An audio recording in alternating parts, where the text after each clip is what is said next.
तक अभी तक जा पाया हूँ।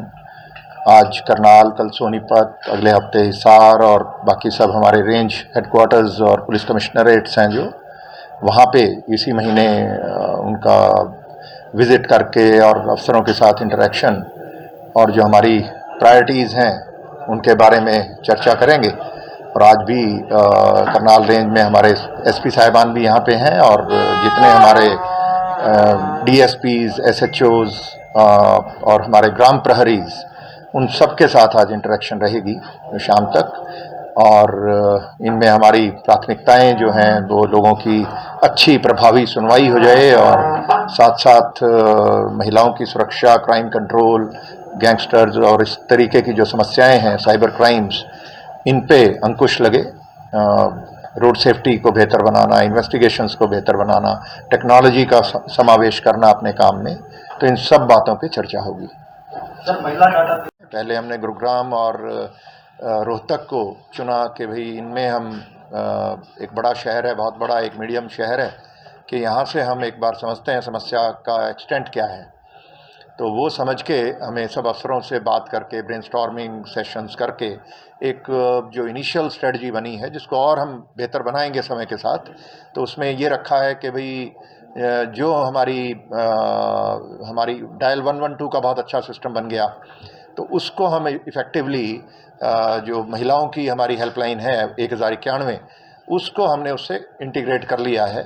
और जितने भी हमारे स्कूल कॉलेजेस हैं, महिलाएं जहाँ भी दफ्तरों में काम करती हैं, उनके ऑफिसेज के साथ टाई अप करके सभी महिलाओं को हम परसुएड करेंगे कि वो रजिस्टर कराएं अपना। मामले में गिरफ्तारी हुई है। अभी आप थोड़ा समय दे दें, एक बात कर लें। हाँ, नफरी बढ़ी है हमारी पुलिस की और बढ़ेगी। सर, लघु दंगों की जांच कहाँ तक पहुंची है? क्योंकि मामन ये बहुत सारे हमारे केसेस हैं वहाँ पे, करीब करीब उसमें के पहले सवाल का जवाब चल रहा था तो महिलाओं को हम ये परसुएड करेंगे कि 112 पे रजिस्टर करना, वो चाहे कॉल करके कर लें या कोई लिंक से करें, साइट पे जाके कर लें, तो उससे अगली बार उनको फ़ोन करने की, जो फ़ोन करें रजिस्टर्ड मोबाइल नंबर से, तो नाम बताने की आवश्यकता नहीं है, उनके पास पहले से होगा। और उसमें अगर लोकेशन शेयरिंग भी वो कर लेते हैं तो हमें उनको ये भी बताने की आवश्यकता नहीं है कि वो कहाँ पर हैं। और इसमें कोई भी दिक्कत आती है तो ऑटोज़ का एक डेटाबेस, ऑटो अनरेगुलेटेड हैं अभी, टैक्सीज़ और ओला, उबर वो रेगुलेटेड हैं, लेकिन ऑटोज़ अनरेगुलेटेड हैं, तो उनका डेटाबेस हम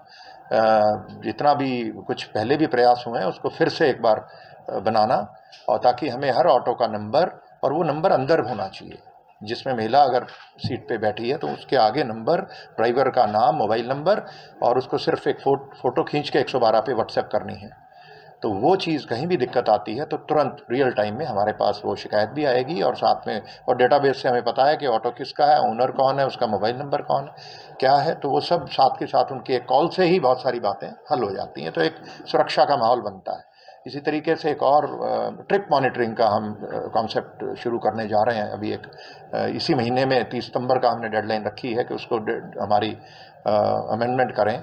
जो हमारा 112 का सिस्टम है, एक्स्ट्रा मैन पावर भी लगानी पड़ेगी, तो उसमें क्या, कोई भी महिला देर रात को अगर ट्रैवल करती है तो बता सकती हैं कॉल करके कि मुझे आज इतने बजे निकल के और ये इस जगह जाना है और इस अप्रॉक्सीमेट टाइम पे पहुंचना है। तो 112 उनको बीच में भी और ट्रिप खत्म होने के बाद भी कॉल करके सुनिश्चित करेगा कि वो सुरक्षित वो पहुंच गई। एक कॉल की बात है, लेकिन उससे एक अच्छा सेफ्टी का एक फीलिंग आती है, माहौल बनता है अच्छा। तो एक ट्रिप मॉनिटरिंग का कॉन्सेप्ट हम अक्टूबर में इसको हम शुरू कर पाएंगे, मुझे ऐसी उम्मीद है। पूरे हरियाणा में सर ये जी, पूरे हरियाणा में ही करेंगे जी। अगर हमारा होंगे तो उसमें इतना समय लगता है, तो अक्टूबर में हमें उम्मीद है कि इसको शुरू कर पाएंगे। और ऑटोज़ को और बाकी हॉटस्पॉट्स का एक पहले भी चलता रहा है, लेकिन इसको एक बार फिर से जहाँ जहाँ हॉटस्पॉट्स हैं, महिलाओं को असुरक्षा की भावना आती है ऐसी जगह, चाहे वो ऑटो टैक्सी स्टैंड्स हों, बस स्टैंड और मेट्रो स्टेशन, या कॉलेजेस के सामने जो हमारे ईटिंग जॉइंट्स हैं, जहाँ भी मार्केट्स हैं, ऐसे पॉइंट्स होते हैं जहाँ पे कुछ कई बार आवारा किस्म के लोग खड़े होकर उनको एक इनसिक्योरिटी की फीलिंग आती है लेडीज़ को, तो उनका अच्छे से उनको सिक्योर करना, चाहे यूनिफॉर्म में वहाँ ड्यूटियाँ लगें, उनको उन जगह को सिक्योर करना। तो एक कॉम्प्रिहेंसिव एक पैकेज की तरह से हम इसको लेंगे कि ये 4-5 स्टेप्स लेंगे। रूरल एरियाज़ में भी ऐसे पॉइंट्स हैं, हॉट स्पॉट्स हैं, जहाँ पे कॉलेज की लड़कियाँ आती हैं, एक साथ उतरती हैं, फिर अपने अपने गांव में जाती हैं। तो ऐसे बस स्टैंड हैं और ऐसे हॉट स्पॉट पॉइंट्स हैं जहाँ पे महिलाओं का अक्सर आना जाना रहता है और उनको सुरक्षित महसूस नहीं करते वो। तो ऐसी जगह को चिन्हित करना और उन पे काम करना, तो ये चीज़ एक प्रायोरिटी में हमने रखा है। और बाकी तो क्राइम कंट्रोल, सुनवाई जो है, फीडबैक का सिस्टम आपने पढ़ा होगा, वो हमारा शुरू हो गया है और उसमें अब अलग अलग ज़िलों की हर रोज़ मेरे पास रिपोर्ट आती है कि किस ज़िले में उस दिन की क्या सेटिस्फेक्शन रेट रही। तो वो उसको जब हम हफ्ते में, महीने में देखेंगे तो एक महीने में क्लियर पिक्चर निकल के आएगी कि किस डिस्ट्रिक्ट में, किस पुलिस स्टेशन की, किस यूनिट की कितनी सेटिस्फेक्शन रेट है।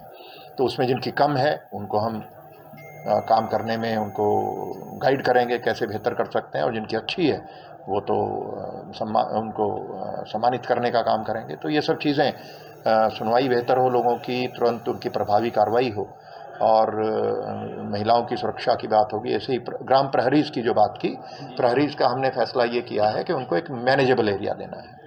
अनमैनेजेबल एरिया देने से लाभ नहीं होता। तो अगर कुछ एरियाज़ हैं, अगर कम रह जाते हैं तो हम कुछ एरिया छोड़ देंगे। सेक्टर हैं, उनमें ऐसा कोई आवश्यकता नहीं है कि वहाँ सब जगह हम लगाएं। सेक्टरों में ऐसे गेटेड कॉलोनीज़ होती हैं जहाँ पे क्राइम ना के बराबर है, तो वहाँ पे मैन पावर उन एरियाज़ में रखेंगे, मैन पावर जितनी अवेलेबल है जहाँ पे हमें एक अपराध की समस्या है।